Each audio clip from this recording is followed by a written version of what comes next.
बच्चों की बड़ी कीमत होती है, इसलिए कि जो बच्चा होता है वही जवान होता है, और जो जवान होता है वही हमारे देश का रक्षक होता है, हमारे देश की जान होता है, हमारे देश का सिपाही होता है, हमारे देश के लिए पहलवान होता है।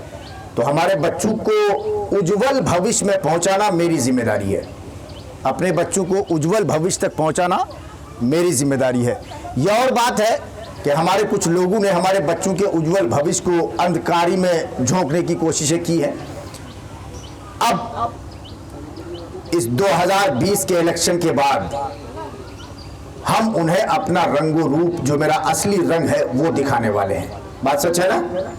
दिखाएंगे ना अपना रंग आप लोग? हमारे साथ जितने लोगों ने भी धोखा किया है, हमारे साथ जितने लोगों ने भी अय्यारी और मक्कारी और फरेबकारी और जालसाजी से काम लिया है, हमें इस बात का एहसास और इदराक हो गया है, हम इस बात से अच्छी तरह से वाकिफ हो गए हैं कि लोगों ने हमारा इस्तेसाल किया है, लोगों ने हमारा शोषण किया है। अगर आप इस तरफ तवज्जो फरमाएंगे तो आपको अच्छी तरह से महसूस हो जाएगा कि आज से पहले जब जब भी इलेक्शन आता था तो कभी लोग कुल्हैया के नाम पे बांट देते थे, कभी लोग बंगाली के नाम पे बांट देते थे, कभी लोग कांग्रेस और भाजपा के नाम पे हमें तकसीम करते थे।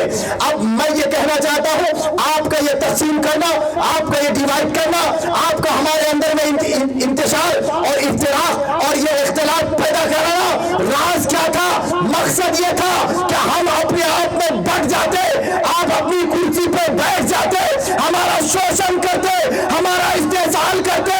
हम आज से 50 साल पहले जहां थे आज भी वही रह गए। इसका मतलब यह हुआ हमें आपने बांट करके सिर्फ आपने कुर्सी इख्तियार किया है। अब हम आपको कुर्सी इख्तियार करने नहीं देंगे, बल्कि कुर्सी से बेदखल करके हम एक अच्छे लीडर को कुर्सी पर बिठा देंगे।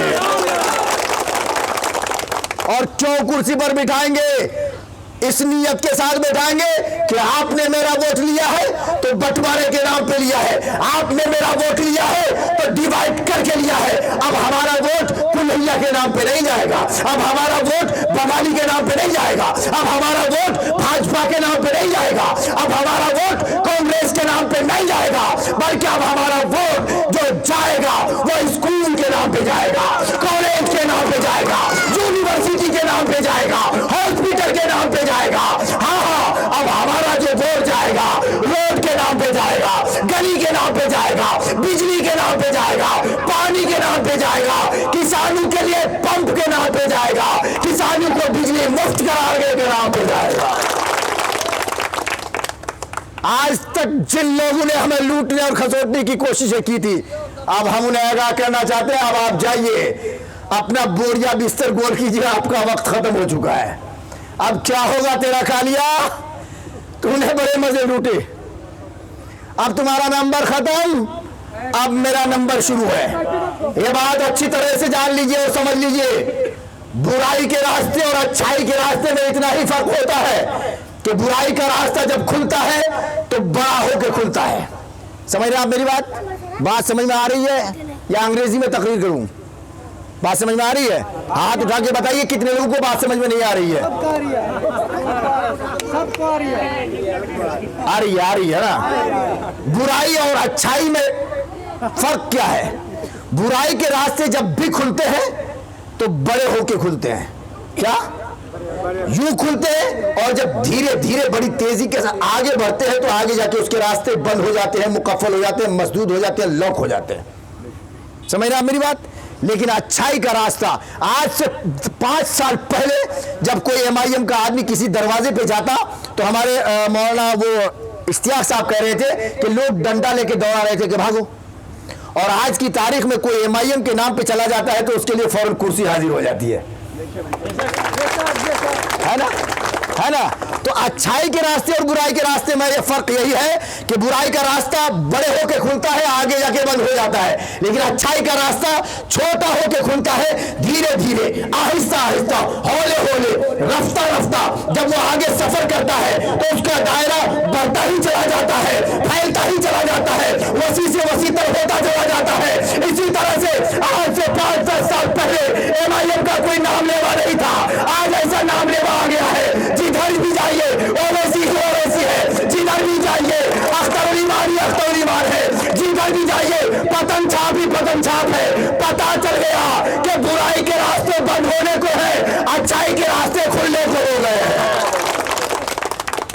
इसलिए कि अच्छाई का रास्ता कोई और नहीं दिखाता, उस अच्छाई के रास्ते दिखाने वाले का नाम है असदुद्दीन ओवैसी।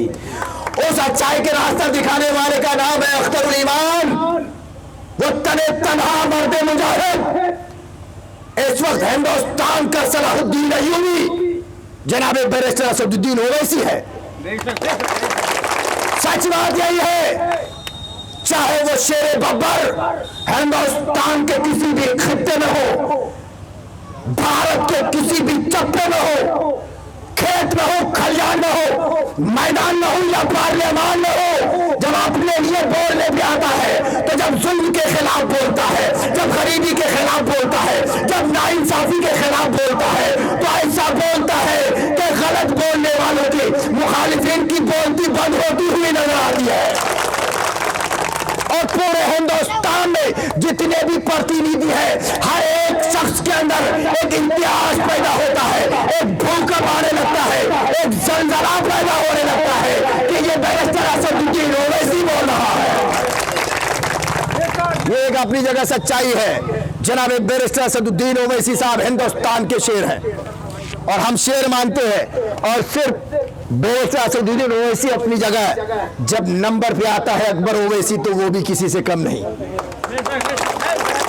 और जब हमारे बिहार में वो बैरिस्टर असदुद्दीन का नाम तैयार होता है, जब बोलने पे आता है तो बिहार में झूठे मक्कारों, अय्यारों, चालबाजों, जानसाजों की धज्जियां बखेरता है और कहता है कि तुमने बिहार को इस निचले दर्जे में पहुंचाया, अब ये मौका तुझे नहीं दिया जाएगा। बिहार की हुकूमत की चाबी अब अख्तरुल ईमान के हाथ में होगी। इसलिए कि अब हम 32 सीटों पे लड़ने जा रहे हैं। कितने? 32 सीटों पे। आज से 15-20 दिन पहले, रुके रुके चाय का इंतजाम मत कीजिए, चाय वाले ने पूरे हिंदुस्तान का बेड़ा कर रखा है भाई। बंद कीजिए, बंद कीजिए, बंद कीजिए, रुक जाइए, पानी पिलाइए और अपने इतना पी लीजिए कि दूसरे को पानी पीने का नंबर आ जाए। समझ रहे आप? आज आप बैठ जाइए, या आपको भी वही बनने का मन कर रहा है, आप भी चाय तकसीम कर रहे हैं।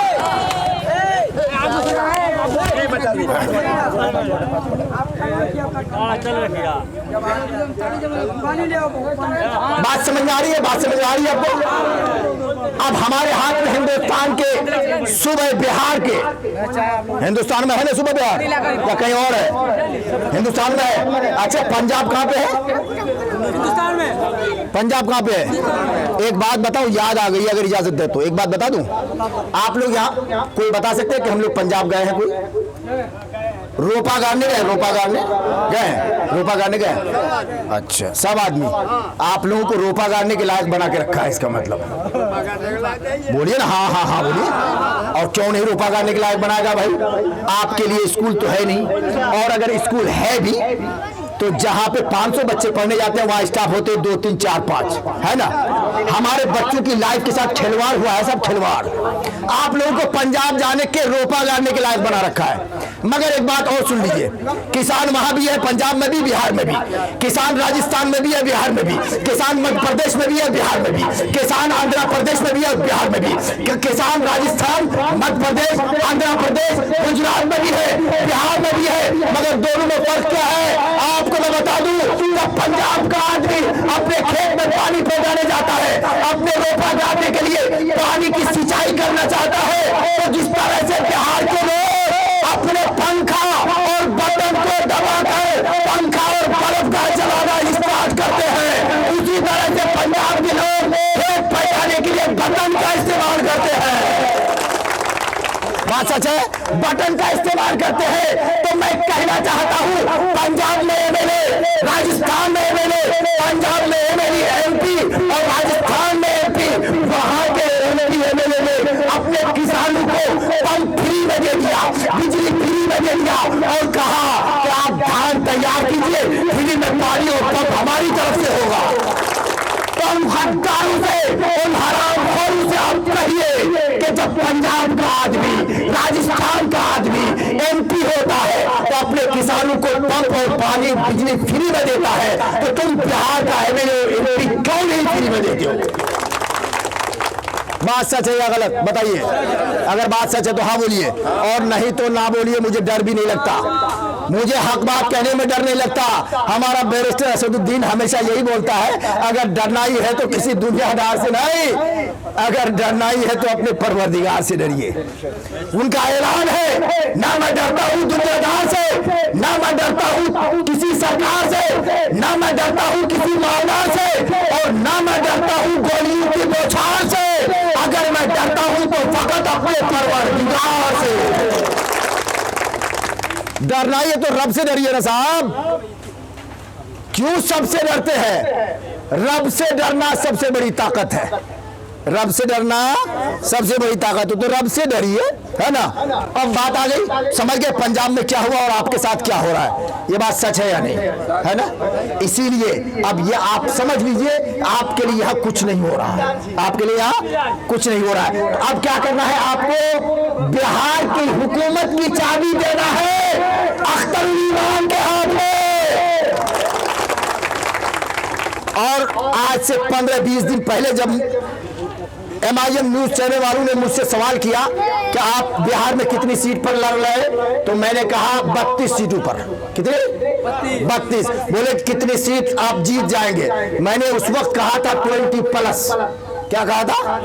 20+। मगर इस एक महीना के अंदर में जो आप लोगों ने माहौल तैयार किया है, जो आप लोगों ने एक माहौल साजी का काम किया है, जो हमारे बैरिस्टर असदुद्दीन साहब की गुफ्तगू से आप लोग मुतासिर हुए हैं, हमारे प्रदेश अध्यक्ष अख्तरुल इमान साहब की स्पीच से जो आप मुतासिर हुए हैं, इस एक महीने में मुझे ऐसा लगने लगा है कि मैंने उस वक्त कहा था 20+, और अब मैं कह रहा हूं 32 की 32 हमारे नाम हो जाएगी इंशाअल्लाह रहमान। बोले ना इंशाअल्लाह रहमान। तो अब की बार हम किसी और के धोखे में, जालसाजी में, मक्कारी में, अय्यारी में नहीं आने वाले। हमारा निशान पतंग छाप, हमारा निशान याद रहेगा। धूप बड़ी तेज है, धूप बड़ी तेज है, गर्मी का आलम है, आप लोग ज्यादा पसीना हो रहा है, हमारे ऊपर कुछ तो साया है। चलिए आज नहीं लगता, चलिए चलिए सुभान अल्लाह। वाह भाई बहुत जिंदाबाद जिंदाबाद। देखना जाने भाई क्या हंस रहे माशाअल्लाह। ये हमारे अपनी जान की फिक्र नहीं, इलाके की फिक्र कर रहे हैं, अपने अमौर विधानसभा की फिक्र कर रहे हैं, अपने सीमांचल की फिक्र कर रहे हैं। अगर इसी जोश, इसी जज्बे, इसी हौसले के साथ आपने मेरा साथ दिया तो गुलाम रब्बानी आल इंडिया मजलिस इत्तेहादुल मुस्लिमीन की जानिब से आपसे ये वादा और मुआहदा और आपको ये यकीन दिलाना चाहता है कि इंशाअल्लाह रहमान जब आपकी पार्टी जीत करके आएगी तो बिहार का नक्शा, बिहार का दर्जा, सीमांचल का नक्शा, सीमांचल का दर्जा, सीमांचल की तामीर, सीमांचल की तस्वीर, सीमांचल की तकदीर बदलती हुई नजर आएगी इंशाअल्लाह रहमान, इंशाअल्लाह रहमान। तो आपको याद रहेगा अपना काम, क्या काम है आपका? जहां भी जाइए पतंग, जहां भी जाइए पतंग, जहां भी जाइए पतंग। ऐसा बोलिए पतंग पतंग पतंग कि सारे लोग हो जाए खुद ब खुद तंग तंग तंग। ठीक है, ठीक है ना। हाँ, पतंग बोल के सबको तंग कर दीजिए, और इतना तंग कर दीजिए कि वो उनको एहसास हो जाए कि अब ये जंग हम नहीं जीतने वाले। ठीक है जी। तो अब हर एक की जबान पे रहेगा नाम पतंग का। काम मजलिस इत्तेहादुल मुस्लिमीन का इनाम अल्लाह की जानिब से, इसलिए कि हम हक बोलने वाले हैं, सच बोलने वाले हैं, अपने रब से डरने वाले हैं इंशाअल्लाह, है ना। तो अब मैं आपसे गुजारिश करना चाहूंगा, गुजारिश ये कि जैसा कि मैं एक दिन में 2, 3, 4 प्रोग्राम सदस्यता अभियान का चलाता हूं, अपनी पार्टी को मजबूत करना चाहता हूं, इसीलिए आप हजरात से मेरी गुजारिश है कि वहां ठंडे में पहुंचकर अपने अपने नाम की एक रसीद कटवा लीजिए और अपनी पार्टी में नाम दर्ज करवा दीजिए। उससे फायदा क्या होगा वो सुनिए। फायदा ये होगा कि आप कल ये कहने पे हिचकिचाएंगे नहीं कि हम भी इसी पार्टी के रुकन हैं। समझ रहे आप? इसलिए हर आदमी, कोई आपसे पैसा तो लिया नहीं जाएगा, अपना अपना नाम दर्ज करा दीजिए, अपना मोबाइल नंबर दे दीजिए, एक पर्ची आप ले लीजिए। ठीक है, जाइए आप लोग वहाँ जाइए, तो वहाँ हम चालू है, आप लोग वहाँ जाइए जाइए, और ठंडे में जाइए धीरे धीरे सारे लोग। जाओ 4-5 आदमी से वो रसीद कटवाओ जी। मौलाना सरफराज साहब कहाँ गए? हाँ हाँ जल्दी कीजिए, जल्दी कीजिए। और ठंडे में ही सदस्यता अभियान के तहत बेलचो असदुद्दीन ओवैसी साहब, ये कौन आ गया भाई? बंद कर दो, साउंड बंद करो।